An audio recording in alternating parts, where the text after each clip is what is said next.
ஹல்லேலூயா.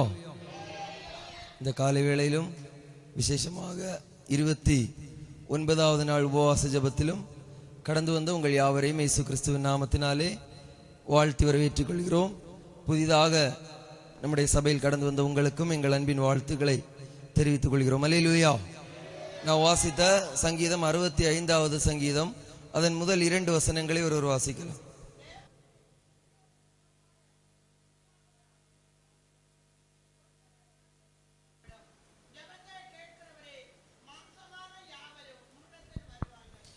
இரண்டாவது வசனம் மலையாளத்தில் கூட வாசிக்கலாம். ஆமென். ஜெபத்தை கேட்கிறவரே, மாம்சமான யாவரும் உம்மிடத்தில் வருவார்கள். அல்லேலூயா, அல்லேலூயா. நம்முடைய தேவனுக்கு அநேக நாமங்கள் எல்லாம் உண்டு. அதுல ஒரு நாமம் ஜெபத்தை கேட்கிற நம்முடைய தேவன். அல்லேலூயா. அப்போ நீங்கள் என்ன ஜெபிக்கிறீர்கள், என்ன ஆராதிக்கிறீர்கள் என்பதை ஒருவேளை நம்ம ஜெபிப்பது பக்கத்தில் இருக்கவங்களுக்கு கேட்க முடியாது. நம்முடைய இருதயத்தின் வியாகுலங்கள் எல்லாம் பக்கத்தில் இருக்கவங்களுக்கு தெரியாது. ஆனால் அதை உன்னிப்பாக கவனிக்கிற ஒரு தகப்பன் நமக்காக உண்டு. அல்லேலூயா. அப்போ அதான் சங்கீதக்காரன் அழகாக சொல்கிறார், ஜெபத்தை கேட்கிறவரே, மாம்சமான யாவரும் உம்மிடத்தில் வருவார்கள். பாருங்க, 50வது சங்கீதம் 15வது வசனம் இவ்வாறு சொல்கிறது, ஆபத்து காலத்தில் என்னை நோக்கி கூப்பிடு, நான் உன்னை விடுவிப்பேன். அல்லேலூயா. அப்போ நம்முடைய சுயமா நம்முடைய விருப்பத்தின்படி யாரும் ஜெபிக்கல, தேவன் தான் சொல்லி இருக்காரு, உனக்கு ஆபத்து வரும்போது நீ என்னை நோக்கி கூப்பிடு என்று. அல்லேலூயா. அப்போ ஆபத்து வரும்போது நாம் தேவனை நோக்கி கூப்பிடும் போது அவர் அந்த இக்கட்டில் இருந்து தேவன் நம்மை விடுவிப்பார். அல்லேலூயா. பழைய ஏற்பாடுக்கும் புதிய ஏற்பாடுக்கும் தேவன் வித்தியாசம் நிறைய உண்டு. பாருங்க, பழைய ஏற்பாடுல ஜனங்களை தேவன் தேவைகளை எல்லாம் சந்தித்தார். ஆனால் அவர்களோடு ஒரு தேவன், அதாவது நான் தேவன், நீங்கள் யாரு, என்னை ஆராதிக்கிறவர்கள். அப்படிதான் எல்லா ஜனங்களோடும் அவர் மோசையோட ஆனாலும் சரி, தாவீதோட ஆனாலும் சரி, நான் கர்த்தர், நீங்க என்ன, என்னை ஆராதிக்கிற ஜனங்கள். அதுபோலதான் அவருடைய விண்ணப்பங்களை எல்லாம் கேட்டார். பாருங்க, நம்ம நினைக்க கூடாது நம்ம தேவைகளை எல்லாம் கர்த்தர் சந்திக்கிறதுனால தேவன் நம்மேல் பிரியமாய் இருப்பார் என்று. அல்லேலூயா. ஒரு வசனம் வாசிக்கலாம். 1 கொரிந்தியர் 10வது அதிகாரம் 3 முதல் 5 வசனங்களை ஒருவர் வாசிக்கலாம். 1 கொரிந்தியர் 10வது அதிகாரம் 3 முதல் 5 வசனங்களை ஒருவர் வாசிக்கலாம்.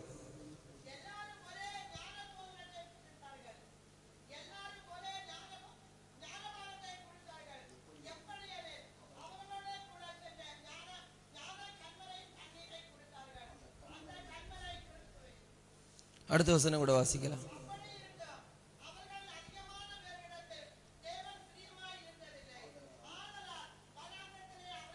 பாருங்க, இஸ்ரவேல் ஜனங்கள் கேட்டதெல்லாம் தேவன் கொடுத்தார். வசனம் சொல்லுகிறது, அப்படி இருந்தும் அவர்களில் அதிகமான பேர்களிடத்தில் தேவன் பிரியமாய் இருந்தது இல்லை. அல்லேலூயா. அவர்களுக்கு தேவைக்கு ஆகாரம் கொடுத்தாரு, தேவைக்கு வஸ்திரம் கொடுத்தாரு, தேவைக்கு காலணிகளை கொடுத்தாரு. ஆனாலும் வேதம் சொல்லுகிறது, தேவன் அவர்கள் மேல் பிரியமாயிருந்து இதெல்லாம் செய்யல. அல்லேலூயா. கேட்டார்கள் அநேக பேரிடத்தில். ஆனால் புதிய ஏற்பாடு விசுவாசிகளாகிய நாம், வேதம் சொல்லுகிறது, அவரை அப்பா பிதாவே என்று அழைக்கக்கூடிய புத்திர சுவிகாரத்தை உங்களுக்கும் எனக்கும் தேவன் தந்தாராம். அல்லேலூயா. பாருங்க, நீங்க ஒருவேளை வாடகை வீட்டுல இருப்பீங்க. நீங்க நல்ல வீடு வைத்து வீட்டுக்கு உள்ள கிரக பிரவேசம் நடத்தி உள்ள போகும்போது உங்கள் குடும்பம் மட்டுமல்ல சந்தோஷப்படுவது, அந்த வீடை தந்த நம்முடைய தகப்பனுக்கும் ஒரு சந்தோஷம் வரும். அல்லேலூயா. பாருங்க, பொதுவா சொல்லுவாங்க, தகப்பனை போலதான் யாரு மகனும் இருப்பார்கள் என்று. ஒரு கதையை நான் சொல்லுகிறேன். ஒரு வீட்டுல உறவினர்கள் வந்தார்களாம். அப்போ அப்பா பையன்ட்ட சொன்னாரா, மக்களே நீ போய் இறைச்சி வாங்கிட்டு ஓடிவா, கறி வாங்கிட்டு ஓடிவா, இன்னைக்கு இவர்களுக்கு எல்லாம் சமைத்து கொடுக்க வேண்டும் என்று. அப்போ பையன் வேகமாக வாகனத்தை எடுத்துட்டு போய் கறியெல்லாம் வாங்கி திருப்பி வரும்போது ஒரு அடி பாதை, ஒரு வண்டி அங்க இருந்து வந்தா இங்க இருந்து என்ன பண்ண முடியாது, ஒரு ஆள் காத்திருந்துதான் அந்த சைடு போக முடியும். அப்போ அந்த பையன் கறி வாங்கிட்டு இந்த சைடு வந்தே ரோட்ல வரும்போது இன்னொரு மனிதன் அங்க இருந்து வண்டியில பாதி வெளி தூரம் வந்தாச்சு. அப்போ இந்த பையனுக்கு ஒரே கோபம், நான் என்ன பண்ண மாட்டேன், நான் பின்னாடி போக மாட்டேன், நீ போகிறது வரையிலும் நான் இந்த ஒரு அடி பாதையில காத்திருப்பேன் என்று. அல்லேலூயா. அப்போ 1 மணி நேரம் ஆச்சு, பையனை காணல. தகப்பன் கோபத்தோடு வீட்டில இருந்து இறங்கி வந்தார். இறங்கி வந்து இவன் எங்கடா போனான்னு பார்க்கும்போது ஒரடி பாதையில பையனுடைய சூழ்நிலையை தகப்பன் அறிந்து கொண்டார். இப்போ கோபத்தோடு பையன்ட்ட வந்து சொன்னாராம், நீ இந்த கறியை சீக்கிரமா அம்மாட்ட கொண்டு கொடு, நான் இங்க நிக்கிறேன், அவன் போறானா இல்ல நான் போலாமான்னு பாக்கட்டேன்னு சொல்லி இந்த தகப்பன் ஒரு அடியில நின்னானா. அல்லேலூயா. அப்போ சிலவங்க பாருங்க, பிள்ளைங்களை தூக்கி அடிப்பார்கள், அடிச்சு சொல்லுவாங்க இது யாருக்கு பிறந்ததுன்னே தெரியல. அல்லேலூயா. அப்ப நான் நினைக்கிறேன் அப்பாவுடைய அம்மாவுடைய சுபாவம் தான் ஒரு 85% பிள்ளைகளுக்கு வரும். அல்லேலூயா. அப்போ நம்ம எல்லாம் ஆவிக்குரியவர்கள். நம்ம ஒரு இந்த உலக பிரகாரமாக மெச்சூரிட்டி ஆன போது ஒரு 18 வயசு 20 வயசு எல்லாம் தாண்டின போது பரம தகப்பனுடைய சுபாவத்தை நான் பெற்றுக்கொள்ள வேண்டும். அல்லேலூயா. அதான் நான் சொன்னேன், நம்ம அப்பா பாருங்க, போன வாரம் ஒருவேளை நீங்க இந்த வீடியோ எல்லாம் பார்த்திருப்பீங்க. இந்த வீடியோ ஒருவேளை நீங்க பார்த்திருக்கலாம். ஒரு பையனுடைய கண்ணை, சின்ன பையனுடைய கண்ணை கட்டிட்டு அப்பா ஒரு கார், ஒரு விலை உயர்ந்த சின்ன விளையாட்டு காரை வாங்கி அவனுடைய ஃப்ரெண்ட்ல வச்சாச்சு.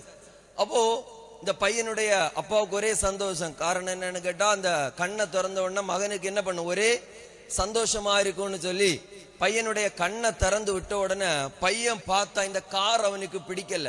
ஒருவேளை அந்த வீடியோ பார்த்திருப்பீங்க. அந்த பையன், சின்ன பையன் காரை ஒரே 2 மிதி. இந்த தகப்பனுக்கு கோவம் வந்து காரை தூக்கிட்டு மேல கொண்டு போய் அந்த கார் அதே இடத்துல படாருன்னு தூக்கி போட்டு போடச்சார். அல்லேலூயா. அப்போ தேவன் தருகிற நன்மைகளுக்காக நம்ம இஸ்ரவேல் ஜனங்களை போல கர்த்தாவே அது இல்ல இது இல்ல அப்படி இல்லைன்னு எல்லாம் முறுமுறுக்க கூடாது. அல்லேலூயா. தேவன் நம்மேல் பாராட்டின இரக்கங்கள் பெரியது. அல்லேலூயா.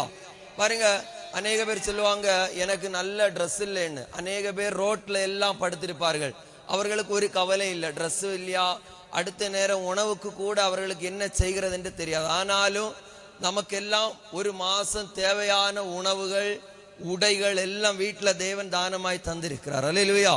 அதுதான் நம்ம தேவனுக்கு முறுமுறுப்பில்லாதவர்களாக. சிலவங்க கர்த்தர்கிட்ட காரு அடி வச்சு வாங்குவாங்க, கர்த்தாவே காரு தாரு காரு தாரு.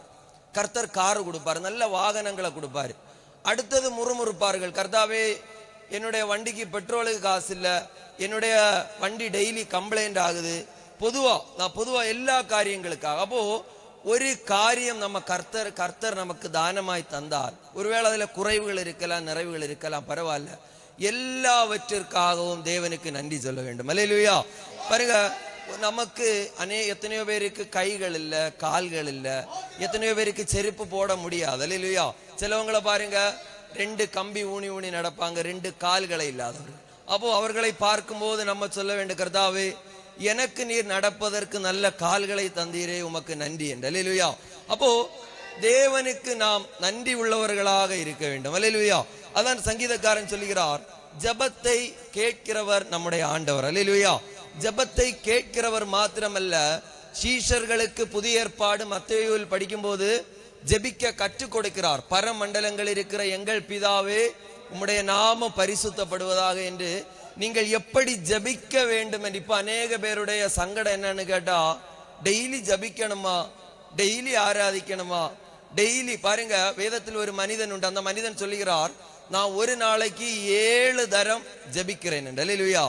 நம்ம வாரத்துல 7 நாள்ல வெறும் 4 மணிக்கூரே முறுமுறுத்துட்டு இந்த சூடுலையும் இந்த இவ்வளவு நேரமா, அதெல்லாம் கர்த்தர் பார்ப்பார். அல்லேலூயா.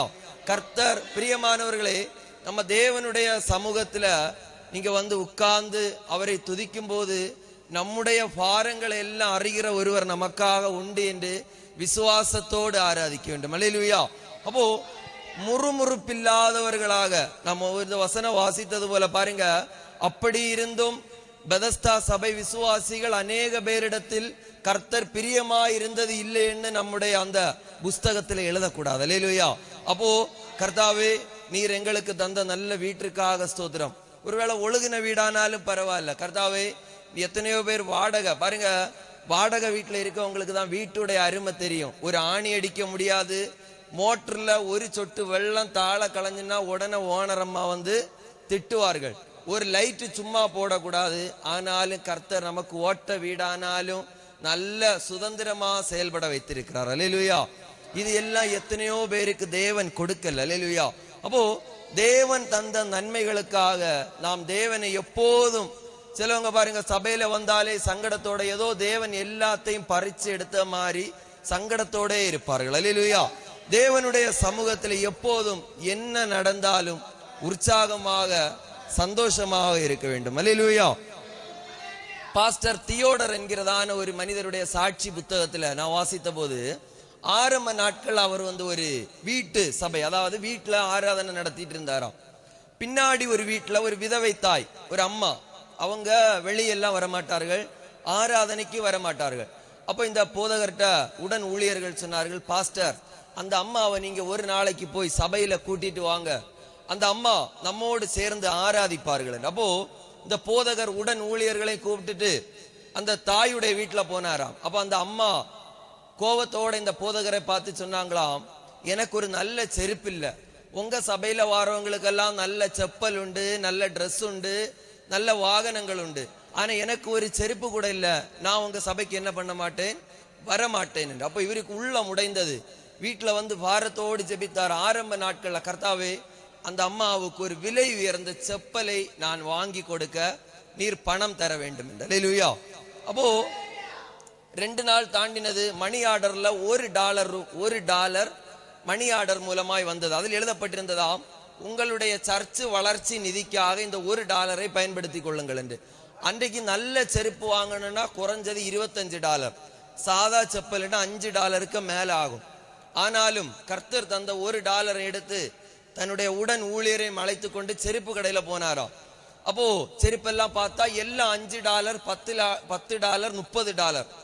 அப்போ அந்த செருப்பு கடைக்காரர் சொன்னாரா, பாஸ்டர் ஒரு செருப்பு இருக்கிறது $53, விலை உயர்ந்த மனிதர்கள் போடுகிற செருப்பு. ஆனா அதுல ஒரு சின்ன ஃபால்ட் என்னன்னு கேட்டா, இடது காலை விட வலது அந்த செருப்பு கொஞ்சம் பெருசா இருக்கும், அது எல்லாருக்கும் போட முடியாததுனால கொஞ்ச நாளான அதை ஒதுக்கி வச்சிருக்க, வேணா உங்களுக்கு தரலாம் என்று. அப்போ இந்த போதகர் கேட்டார, எவ்வளவு ரூபாய் என்று. அது $53. பாஸ்டர் நீங்க $1 தந்தா போது இந்த செருப்பை எடுத்துட்டு போங்க. அல்லேலூயா. இவர் செருப்பை வாங்கிட்டு சரி கர்த்தர் தந்தது என்று சொல்லி அந்த அம்மாவுடைய வீட்டுல போய் அந்த அம்மா கையில கொடுத்தாங்க. அம்மா திறந்து பார்த்த போது ஒரே சந்தோஷம், ராஜாக்கள் அணிகிறது போல நல்ல ஒரு செருப்பு. ஆனால் அந்த அம்மா அழுதார்களா. அந்த பாஸ்டர்கிட்ட சொன்னாங்களா, பாஸ்டர் எனக்கு இடது காலை விட வலது கால் கொஞ்சம் உயரம் கூடுதல், அதனால இந்த செப்பல் எனக்கு போட முடியாது, எனக்கு செய்த செப்பல் தான் போட முடியும் என்று. அல்லேலூயா. அப்ப இந்த போதகருக்கு புரிந்தது, கர்த்தர் செருப்பு கடையில இவளுடைய செருப்பை ஆயத்தம் பண்ணி வைத்திருந்தார் என்று. அல்லேலூயா. அந்த அம்மாவிட்ட சொன்னாரா, அம்மா நீ இந்த செப்பலை போட்டு பாரு, உனக்கு அது கரெக்டாக இருக்கும் என்று. அல்லேலூயா. அந்த அம்மா போட்டு பார்த்த போது சரியாக அந்த 2 செருப்பும் சேர்ந்ததாம். அல்லேலூயா. பாருங்க, நம்முடைய செருப்பு சைஸ் வர நாம் ஆராதிக்கிற தேவனுக்கு தெரியும். அல்லேலூயா. அதான் வேதம் சொல்லுகிறது, இஸ்ரவேல் ஜனங்கள் நடந்தார்கள், பெருகினார்கள், பெருசானாங்க, ஆனாலும் ட்ரெஸ் கூட மாத்தல. கர்த்தர் அதுக்கு எல்லாம் கரெக்ட் அளவா கரெக்ட் எல்லாம் தேவைக்கு அவர்களுக்கு கொடுத்து கொண்டே இருந்தார். அல்லேலூயா. அப்போ கர்த்தாவே அறிவில்ல, செருப்பில்ல, பணம் இல்லை, அழகு இல்லைன்னு சொல்லி நம்ம கவலைப்படவே கூடாது தேவனுடைய சமூகத்தில். அல்லேலூயா. எல்லாவற்றிற்காகவும் நாம் தேவனுக்கு நன்றி சொன்னால் நம்முடைய வாழ்க்கை பெரிய ஆசீர்வாதமாக மாறும். அல்லேலூயா. அதன் 9வது வசனத்தை கூட வாசிக்கலாம். 9வது வசனம்.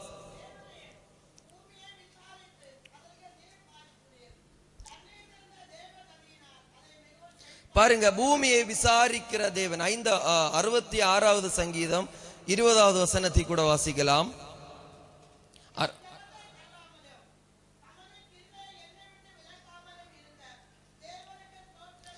பாருங்க, சங்கீதக்காரன் அடுத்த சங்கீதத்தில் அழகாக சொல்லுகிறார், என் ஜெபத்தை தள்ளாமலும் தமது கிருபையை என்னை விட்டு விலக்காமலும் இருந்த தேவனுக்கு ஸ்தோத்திரம் உண்டாவதாக. அல்லேலூயா. நம்முடைய ஜெபத்தை தள்ளாதவர், அவருடைய கிருபையை நம்மை விட்டு விலக்காதவர். அல்லேலூயா. இந்த உலகத்துல எது பெருசுன்னு கேட்டா 2 காரியங்கள் தான். ஒண்ணு நமக்குள்ள இருக்கிற ஜீவன், இனி ஒன்று கர்த்தர் நமக்கு தந்த நேரமும் காலமும். அல்லேலூயா. இதை விட இந்த உலகத்துல ஒண்ணு பெருசு இல்லை. அப்போ தேவன் தந்த ஜீவன் இறுதி மூச்சு வரையிலும் தேவனுக்காக ஓட வேண்டும். அல்லேலூயா. தேவன் தந்த நேரம், அப்போ 24 மணி நேரம் நம்மளால தேவனுக்கு கொடுக்க முடியாது. அல்லேலூயா. அப்போ ஒரு நாளைக்கு கொஞ்ச நேரமாவது, வாரத்தில் 2 நாட்கள்ல கொஞ்ச நேரமாவது கர்த்தருக்கு கொடுத்து பாருங்கள். அடுத்த நீங்களும் தாவீதை போல சொல்வீர்கள், என் ஜெபத்தை கர்த்தர் தள்ளவில்லை. அல்லேலூயா. ஆகவே நாம் எவ்வளவுக்கு அதிகமாக தேவனை நேசிக்கிறோமோ அவ்வளவுக்கு சீக்கிரமாக நம்முடைய ஆசீர்வாதங்கள் எல்லாம் கர்த்தர் சீக்கிரமாக நம் வாழ்க்கையில் கொண்டு வருவார். இந்த வசனங்களால் தாமே நம் யாவரையும் தேவன் ஆசீர்வதிப்பார்.